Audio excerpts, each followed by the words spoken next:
బ్రహ్మోత్సవం ఇది బ్రహ్మోత్సవం బ్రహ్మాండ నాయకుని బ్రహ్మోత్సవం. భక్తజనులారా, అపార కృపా కటాక్షాలతో అనుగ్రహించే మంగళగిరి క్షేత్రాధీశుడు శ్రీ పానకాల లక్ష్మీనరసింహస్వామివారి పవిత్ర బ్రహ్మోత్సవాలు భక్తులందరికీ ఆహ్వానం పలుకుతున్నాయి.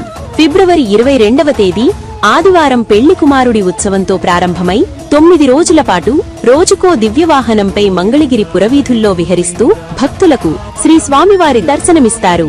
మార్చి 1వ తేదీ ఆదివారం రాత్రి గ్రామోత్సవంలో పొన్నవాహనంపై శ్రీకృష్ణావతారంలో గోపికలతో కలిసి చేసే దివ్య లీలలను వీక్షించి భక్తి పరవశంలో మునిగిపోండి. మార్చి 2వ తేదీ సోమవారం రాత్రి 12 గంటలకు మంగళ వాయిద్యములతో వేద పండితుల మంత్రోచ్చరణల సాక్షిగా అశేష భక్త జనావళి సమక్షంలో శ్రీవారి కళ్యాణ మహోత్సవం అత్యంత వైభవంగా కనుల పండుగగా నిర్వహించబడును. మార్చి 3వ తేదీ మంగళవారం మధ్యాహ్నం 3 గంటలకు జరగవలసిన దివ్య రథోత్సవం ఆ రోజు గ్రహణం ఉన్నందున నిలిపివేయబడినది. అయితే భక్తుల దర్శనార్థం అదే రోజు ఉదయం 6:30 నుండి 7:30 వరకు శ్రీ స్వామివారిని దివ్య రథంపై అధిష్ఠింపచేసి దర్శన భాగ్యం కల్పించబడును. కావున భక్తులు సమయానికి విచ్చేసి శ్రీ స్వామివారి దివ్య దర్శనం పొందగలరు.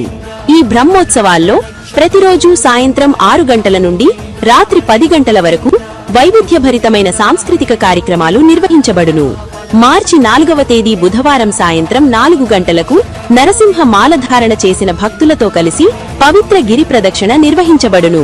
సమస్త దేవతా ప్రదక్షిణ చేసిన పుణ్య ఫలాన్ని పొందాలంటే స్వాములతో పాటు గిరి ప్రదక్షిణలో పాల్గొనండి.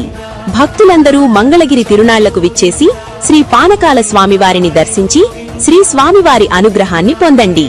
ఇట్లు శ్రీ స్వామివారి సేవలో సహాయక కమిషనర్, కార్యనిర్వహణాధికారి మరియు ట్రస్ట్ బోర్డు సభ్యులు శ్రీ పానకాల లక్ష్మీనరసింహస్వామివారి దేవస్థానం, మంగళగిరి, గుంటూరు జిల్లా, ఆంధ్రప్రదేశ్.